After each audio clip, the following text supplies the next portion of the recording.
এক যুগ পর চালু বিআরটি বাস সার্ভিস। শিববাড়ি বিমানবন্দর চলবে 10টি বাস। 4,000 কোটি টাকা খরচেও মেলেনি সুফল, বললেন উপদেষ্টা। ঢাকা গাজীপুর রুটে চলছে কমিউটার ট্রেন। দেশজুড়ে শীতের দাপট, হাসপাতালে নিউমোনিয়া রোগীর চাপ। আক্রান্তদের বেশিরভাগই শিশু ও প্রবীণ। বাড়তি যত্ন নেওয়ার পরামর্শ চিকিৎসকের। এবং জাতির শ্রেষ্ঠ সন্তানদের শ্রদ্ধা জানাতে প্রস্তুত জাতীয় স্মৃতিসৌধ। ধুয়ে মুছে রং তুলির আঁচড়ে সাজানো হয়েছে প্রাঙ্গণ। নিরাপত্তার চাদরে ঢাকা পুরো এলাকা।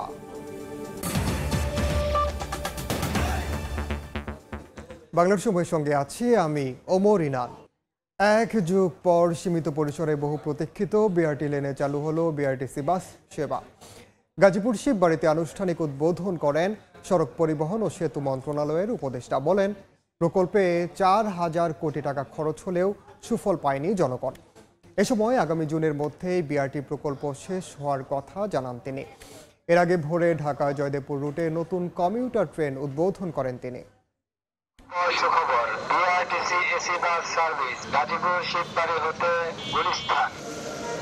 কাজ শুরুর এক যুগ পর বিআরটিসির 10টি এসি বাস দিয়ে চালু হলো বাস র্যাপিড ট্রানজিট বিআরটি প্রকল্পের সেবা। আর তাতেই দীর্ঘদিনের ভোগান্তির পর এই রুটের যাত্রীদের স্বস্তির যাত্রা।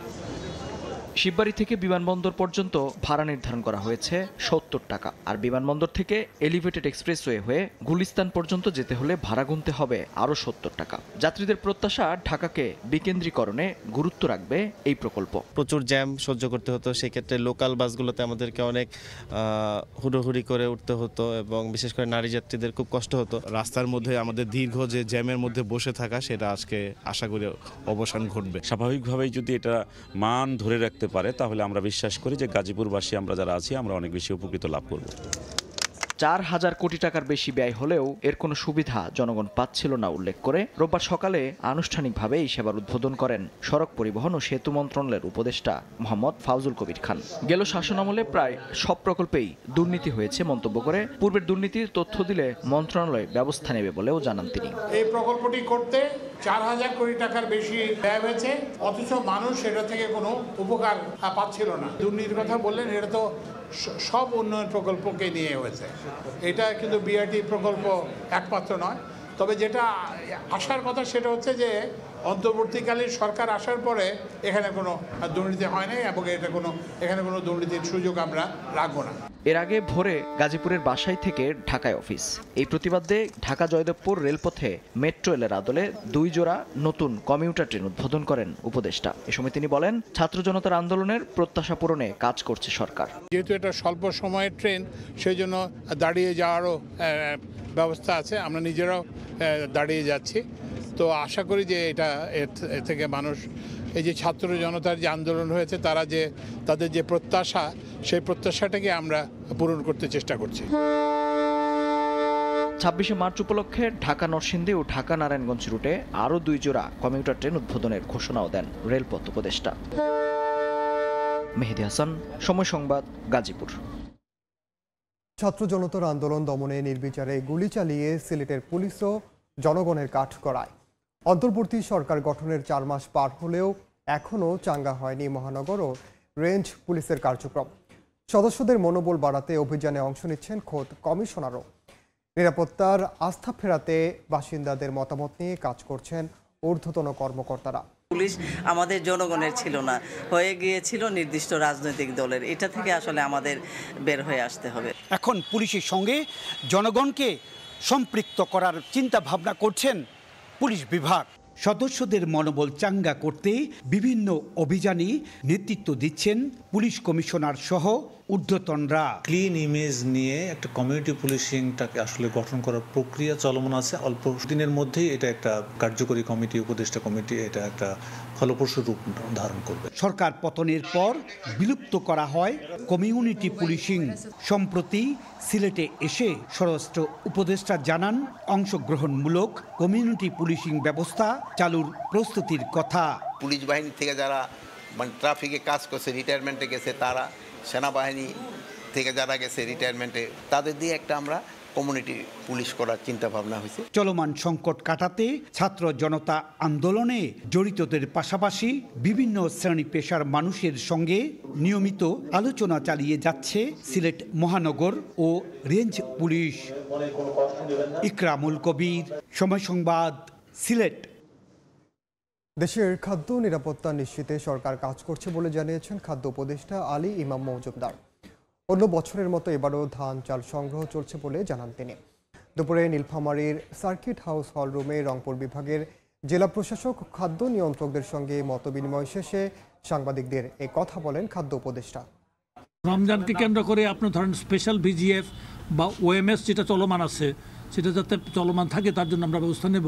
যত ধরনের খাদ্য ইয়াতে আছে ধান চালের মূল্য যাতে সহনশীল পর্যায়ে থাকে সরকার সকল ব্যবস্থা নিয়ে যাবে, এর ব্যাপারে কোনো রকম ইয়ে করবে না।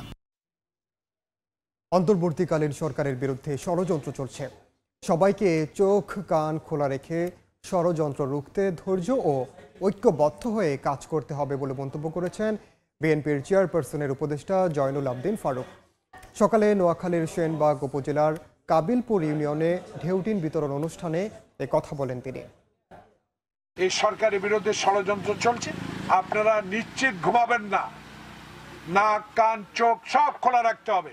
কারণ ডক্টর ইউনূস বিশ্বের একজন নন্দিত নেতা, উনি বাংলাদেশের ইজ্জত রক্ষা করেছেন, পৃথিবীর ইতিহাসে একটা জ্বলন্ত উদাহরণ সৃষ্টি করেছেন। ওর বিরুদ্ধে যারাই যেই পথে হোক যেখানে হোক কোনো কথা বললে লড়াই করবেন। সেই লড়াই অস্ত্র দিয়ে না, সে লড়াই বুদ্ধিমত্তা দিয়ে মানুষকে বুঝাতে হবে যে আমরা সঠিক পথে আছি, আমরা ডক্টর ইউনূসের পক্ষে আছি, আমরা ইনশাল্লাহ তার মাধ্যমে দেশে একটা সুষ্ঠু নির্বাচনের ব্যবস্থা করতে পারবো। উত্তরের জনপদে জেঁকে বসেছে শীত, বইছে হিমেল হাওয়া, ভোর থেকে গুড়ি গুড়ি বৃষ্টির মতো ঝরে কুয়াশাও। তাপমাত্রার পারদ ওঠানামা করছে 8 থেকে 9 ডিগ্রির মধ্যে। পূর্ব দিগন্তে সূর্য উঠলেও নেই জৌলস, ঘন কুয়াশায় ঢাকা চারপাশ, কাছের দূরত্ব দৃষ্টিসীমার আড়ালে। হিমেল হাওয়া আর কনকনে ঠান্ডায় ঘরের বাইরে মানুষের উপস্থিতিও তুলনামূলক কম। দিনের বেলায়ও হেডলাইট জ্বালিয়ে চলছে যানবাহন। শীতের তীব্রতায় সবচেয়ে বেশি দুর্ভোগে ছিন্নমূল ও শ্রমজীবী মানুষ। ঠান্ডা উপেক্ষা করেই বের হতে হচ্ছে কাজের সন্ধানে। একটু উষ্ণতা পেতে রাস্তার পাশেই খড়কুটো জ্বালিয়েছেন কেউ কেউ। হাড় কাঁপানো ঠান্ডা, আসলে অসহায় মানুষদের খুব কষ্টকর হয়ে গেছে। এবার মনে হচ্ছে যে আগেই বোধহয় এসে পড়েছে আর কি, ঠান্ডাটা এবার একটু বেশিই মনে হচ্ছে ঠান্ডা। টানা 3 দিন ধরে উত্তরের জেলা পঞ্চগড়ের উপর দিয়ে বয়ে যাচ্ছে মৃদু শৈত্যপ্রবাহ। সর্বনিম্ন তাপমাত্রা তেঁতুলিয়া ও চুয়াডাঙ্গায় রেকর্ড করা হয়েছে 9.3 ডিগ্রি সেলসিয়াস। সন্ধ্যার পর থেকে অনেক শীত থাকে এবং সকাল 8টা আবার 9টা 10টা পর্যন্ত। দিনের বেলা গরম থাকে এবং রাত্রে ঠান্ডা লাগে। জবুথবু শীতে বেড়েছে ঠান্ডাজনিত রোগের প্রকোপও।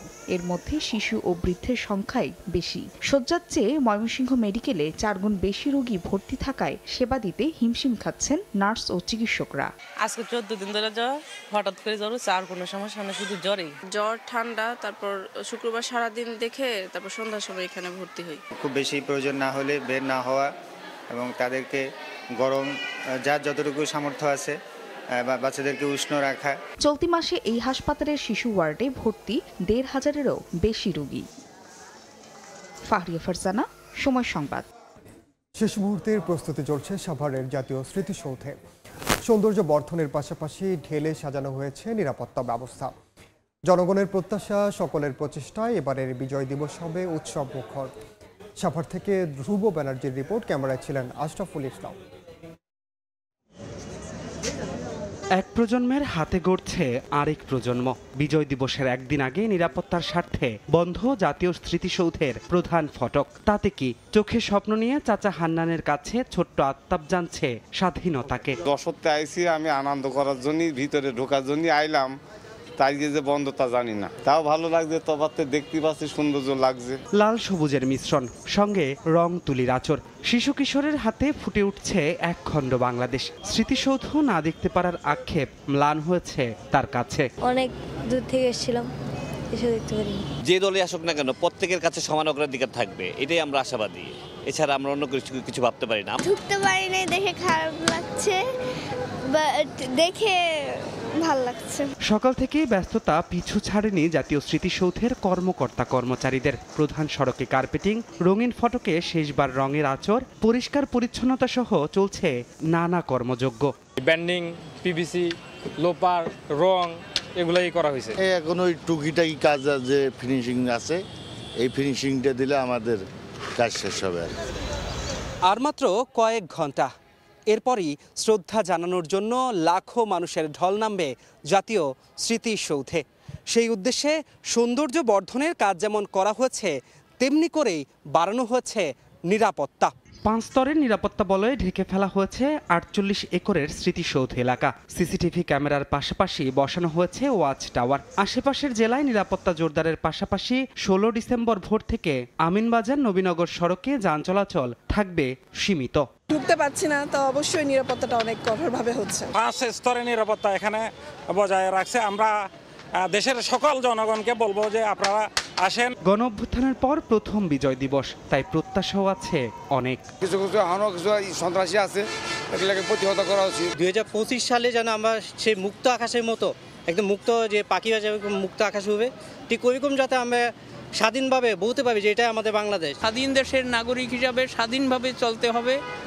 আমরা সঠিকভাবে আমাদের দেশকে দুর্নীতি মুক্ত করতে হবে। 16 ডিসেম্বর সূর্যোদয়ের সঙ্গে সঙ্গে জাতির সূর্য সন্তানদের উদ্দেশ্যে স্মৃতিসৌধে শ্রদ্ধা জানাবেন রাষ্ট্রপতি, উপদেষ্টা মণ্ডলীর সদস্য, বিদেশি কূটনীতিক, বাংলাদেশ সফরে আসা পূর্ব তিমুরের রাষ্ট্রপতি সহ বিভিন্ন রাজনৈতিক দলের নেতারা। এরপর স্মৃতিসৌধ উন্মুক্ত করে দেয়া হবে সর্বসাধারণের জন্য।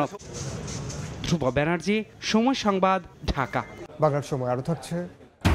চা বাগানে মুগ্ধতা ছড়াচ্ছে লাল শাপলা, ভিড় বাড়ছে চুরারু ঘাটের দেওন্দি বাগানে, ফুল না ছিঁড়ে বিলের সৌন্দর্য রক্ষার আহ্বান। মাদারীপুরে নির্মাণাধীন Institute of Frontier Technology Hi-Tech Park স্থানান্তরের প্রতিবাদে মানববন্ধন করা হয়েছে। সকালে ঢাকা যাত্রাবাড়ি এক্সপ্রেসওয়ের শিবচরের পচরে মানববন্ধন করা হয়। এতে বিএনপির নেতাকর্মী সহ নানা শ্রেণী পেশার মানুষ অংশ নেন। এ সময় বক্তারা বলেন, কর্মসংস্থানের অপার সম্ভাবনাকে সামনে রেখে 2021 সালে Institute of Frontier Technology and Hi-Tech Park নির্মাণে শিবচরের কুতুবপুরে 70.34 একর জমি অধিগ্রহণ করা হয়। প্রায় 1,500 কোটি টাকা ব্যয় ধরে প্রকল্পের কাজ শুরু হয়। দ্রুত কাজ চালুর দাবি জানান বক্তারা। অনিয়ম ও দুর্নীতির অভিযোগ এনে লক্ষ্মীপুরের রায়পুর উপজেলা নির্বাহী কর্মকর্তার অপসারণ দাবিতে মানববন্ধন হয়েছে। সকালে জেলা প্রশাসক কার্যালয়ের সামনে রায়পুর উপজেলা সাধারণ জনগণ ব্যানারে ঘণ্টাব্যাপী মানববন্ধন করা হয়। এতে লক্ষ্মীপুরের বৈষম্য বিরোধী ছাত্র আন্দোলনের সমন্বয়করাও অংশ নেন। এ সময় বক্তারা আওয়ামী লীগের আমলে নিয়োগ পাওয়া রায়পুরের ইউএনও ইমরান খান আওয়ামী লীগের পুনর্বাসন সহ দুর্নীতি অনিয়মে জড়িয়ে আছে বলে অভিযোগ করেন। তবে এসব অভিযোগ ভিত্তিহীন বলে দাবি করেন রায়পুর উপজেলা নির্বাহী কর্মকর্তা ইমরান খান। কিশোরগঞ্জে প্রায় 200 বছর বয়সী একটি রেইন ট্রি গাছ আগুনে পুড়ে গেছে। দুপুরে শহরের আলোর মেলা পুরাতন কোর্ট এলাকায় রাস্তার পাশে 200 বছর বয়সী গাছটির মগডালে আগুন জ্বলতে দেখেন স্থানীয়রা। এতে আতঙ্কিত হয়ে পড়েন আশপাশের মানুষ। খবর পেয়ে ফায়ার সার্ভিসের 2টি ইউনিট প্রায় আধা ঘন্টা চেষ্টা চালিয়ে আগুন নিয়ন্ত্রণে আনে। প্রত্যক্ষদর্শীরা জানান, প্রাচীন গাছটির ডালপালা প্রায় শুকিয়ে গেছে। পরগাছার শুকনো পাতায় আগুন লেগে মুহূর্তে মগডালে ছড়িয়ে পড়ে। তবে প্রাথমিকভাবে গাছে আগুন লাগার কারণ জানাতে পারেনি ফায়ার সার্ভিস। নেত্রকোনার দুর্গাপুরের সোমেশ্বরী নদীর ওপর অস্থায়ী কাঠের ব্রিজের উদ্বোধন হয়েছে। বিকেলে শিবগঞ্জ অংশে ব্রিজটি উদ্বোধন করা হয়। মহান বিজয় দিবস উপলক্ষে যাত্রীদের যাতায়াত নির্বিঘ্ন করতেই 15 এবং 16 ডিসেম্বর সকল প্রকার যানবাহন চলাচলেও কোনো ইজারা টোল নেওয়া হবে না বলেও জানান ব্রিজ পরিচালনাকারীরা। স্থানীয়রা জানান, সোমেশ্বরী নদীতে কোনো স্থায়ী ব্রিজ না থাকায় উপজেলার 2টি ইউনিয়ন ও পৌরসভার প্রায় 1.5 লাখ মানুষ বর্ষায় নৌকা আর শুষ্ক মৌসুমে অস্থায়ী কাঠের ব্রিজ বানিয়ে চলাচল করে। দ্রুত নদীর উপর ব্রিজ নির্মাণের দাবি জানান স্থানীয়রা। শীত মৌসুম এলেই বদলে যায় চট্টগ্রামের খাতুনগঞ্জের আমিন মার্কেট ও আসাদগঞ্জের একাংশ। ভোগ্যপণ্যের দোকানে ওঠে আমদানিকৃত পুরাতন পোশাক। এবার মৌসুমের শুরুতেই শীতের তীব্রতা বাড়ায় জমজমাট হয়ে উঠেছে বেচাকেনা।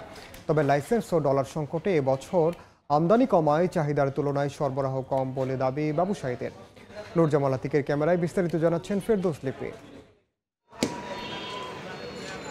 পিকআপ আর ভ্যান থেকে নামানো হচ্ছে একের পর এক পুরানো কাপড়ের গার্ড। শীত মৌসুম এলে চট্টগ্রামের খাতুনগঞ্জের আমিন মার্কেট ও আসাদগঞ্জের একাংশের চিত্র এভাবে পাল্টে যায়। তাইওয়ান, কোরিয়া, চীন ও জাপান থেকে চট্টগ্রাম বন্দর দিয়ে আনা হয় এসব পুরাতন কাপড়। শীত যতদিন থাকে ততদিন পুরাতন কাপড়ের এই ব্যবসা করেন খাতুনগঞ্জের ব্যবসায়ীরা। দাম আগের চেয়ে এত বেশি না, মোটামুটি নিয়ন্ত্রণে আছে। উত্তরবঙ্গে বা নোয়াখালী বা ঢাকা এগুলো পুরো বাংলাদেশেই চলে আমাদের এই মালগুলো। ডলারের দাম তো আর সরকারে নিয়ন্ত্রণ করতে পারবে না, তো নিয়ন্ত্রণ করতে পারবে। পুরাতন গরম কাপড়ের প্রধান ক্রেতা হতদরিদ্ররা হলেও দেশের বিভিন্ন এলাকার নিম্নবিত্ত ও মধ্যবিত্তদের একটি বড় অংশ এর উপর নির্ভরশীল। শীতও একটু বাড়ছে, বেচাকেনার হারও একটু বাড়ছে মোটামুটি। গরিব শ্রেণীর মানুষ বেশিরভাগ কিনে। প্রতি বছর দুইবার পুরাতন কাপড় আমদানি হলেও এবার এলসি জটিলতায় অক্টোবর-নভেম্বর মাসে তা করতে পারেনি ব্যবসায়ীরা। ফলে চাহিদার তুলনায় সরবরাহ কমেছে। যারা নিম্ন শ্রেণীর মানুষ তারা যে চাহিদার তুলনায় আমাদের কাপড় পেত সেই চাহিদার মোতাবেক কাপড় পাচ্ছে না, বেঁধে মালার কাপড় বাড়তি। দেশে প্রায় ৫,০০০ পুরাতন কাপড়ের আমদানিকারক রয়েছেন। এছাড়া পাইকারি ও খুচরা ব্যবসায়ের মাধ্যমে এর সঙ্গে যুক্ত আরও ১ লাখের বেশি মানুষ। ফেরদৌস লিপি, সময় সংবাদ, চট্টগ্রাম। খাগড়াছড়ির পর্যটন কর্পোরেশনের হোটেল মোটেলে অপরিচ্ছন্ন পরিবেশ ও নানা অব্যবস্থাপনার অভিযোগ উঠেছে। পর্যটকরা জানান, সংস্কারের অভাবে হোটেলের রুমগুলো ব্যবহারের অযোগ্য হয়ে পড়েছে। রেস্তোরাঁর রান্নাঘর অপরিচ্ছন্ন ও নোংরা। এমন অব্যবস্থাপনায় পর্যটকরা সরকারি হোটেল ব্যবহারে বিমুখ। এতে মাসের পর মাস লোকসান গুনতে হচ্ছে জেলার একমাত্র সরকারি হোটেল মোটেল। লাভের প্রতিষ্ঠান লোকসানে পরিণত হওয়ায় কর্তৃপক্ষের গাফিলতিকে দোষেন পর্যটকরা। সুযোগ সুবিধা টোটালি নাই, একদম খুব বেহাল অবস্থা আছে। রুমের চাহিদা থাকা সত্ত্বেও পর্যটন মোটেলের ক্ষেত্রে টুরিস্টরা আগ্রহী না সেখানে যেতে। তাই কারণ হচ্ছে সেখানে অব্যবস্থাপনা থাকে এবং রুমের সার্ভিসও ভালো না এবং রুমের কোয়ালিটি গুলো নষ্ট হয়ে গেছে। কিন্তু এটা সরকার প্রচুর পরিমাণে রাজস্ব থেকে বঞ্চিত হচ্ছে। আমরা দ্রুত এই অবকাঠামোগুলা প্রধান কার্যালয়ের নির্দেশনা মোতাবেক আমরা উন্নয়নের কাজ খুবই দ্রুত কাজ শেষ করতে চেষ্টা করতেছি এবং কাজ চলমান রয়েছে। সবুজ চা বাগানের মাঝে মুগ্ধতা ছড়াচ্ছে ফুটে থাকা লাল শাপলা। দূর থেকে দেখলে মনে হয় পানির উপরে বিছানো এক লাল গালিচা। সামাজিক যোগাযোগ মাধ্যমে প্রচার পাওয়ার পর উপচে পড়া ভিড় হবিগঞ্জের চুনারুঘাট উপজেলার দেওন্দি চা বাগানে। তবে ফুল ছেড়ে শাপলা বিলের সৌন্দর্য নষ্ট না করার আহ্বান পর্যটকদের। সব ধরনের সহযোগিতার আশ্বাস উপজেলা প্রশাসনের। রাশেদ আহমদ খানের পাঠানো তথ্য ও শাওন গোপের ছবি নিয়ে রিপোর্ট।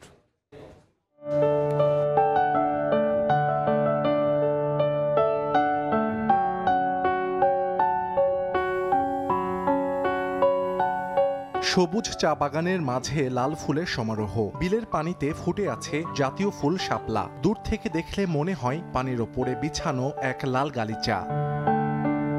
সামাজিক যোগাযোগ মাধ্যমে ভাইরাল হওয়ার পর উপচে পড়া ভিড় হচ্ছে হবিগঞ্জের চুনারুঘাট উপজেলার দেওন্দি চা বাগানে। মূলত বাগানের টিলার উপত্যকার প্লাবনভূমিতেই এ শাপলা বিল। স্থানীয়দের পাশাপাশি বিলের সৌন্দর্য উপভোগ করতে আসছেন জেলার বাইরের দর্শনার্থীরাও। বিলের পানিতে কেউ নৌকায় ভাসছেন, কেউ বা স্মৃতিগুলো মুঠোফোনে ধারণ করছেন। তবে স্থানীয় অনেকে বিলের শাপলা ছিঁড়ে বিক্রি করছেন প্রকাশ্যে। ছবি তোলার জন্য আসছে, এখানে সবাই ভিউটা অনেক সুন্দর। ইউটিউবে দেখছি, দেখার পর থেকে ভালো লাগছে, ছবি উঠাইলাম, চা বাগান সব দেখলাম। পর্যটকদের সব ধরনের সহযোগিতার আশ্বাস উপজেলা প্রশাসনের। যারা ভ্রমণ প্রিয় শিশু এবং এই প্রকৃতির প্রেমে চলে আসতেছে তাদেরকে আমরা স্বাগত জানাচ্ছি এবং তাদের যেন যাতায়াত এবং পর্যটন গাইড হিসাবে যা করার দরকার আমরা করতেছি। দেওন্দি চা বাগানের শাপলা বিলের আয়তন 25 একর। সময় সংবাদ, হবিগঞ্জ। বাংলার সময়ের শীর্ষ সংবাদগুলো জানিয়ে দিচ্ছি আরেকবার। 1 যুগ পর চালু বিআরটি বাস সার্ভিসে শিববাড়ি বিমানবন্দর চলবে 10টি বাস। 4,000 কোটি টাকা খরচেও মেলেনি সুফল, বললেন উপদেষ্টা। ঢাকা গাজীপুর রুটে চড়ছে কমিউটার ট্রেন। এই ছিল বাংলার সময়ের। সঙ্গে থাকুন সময়ের।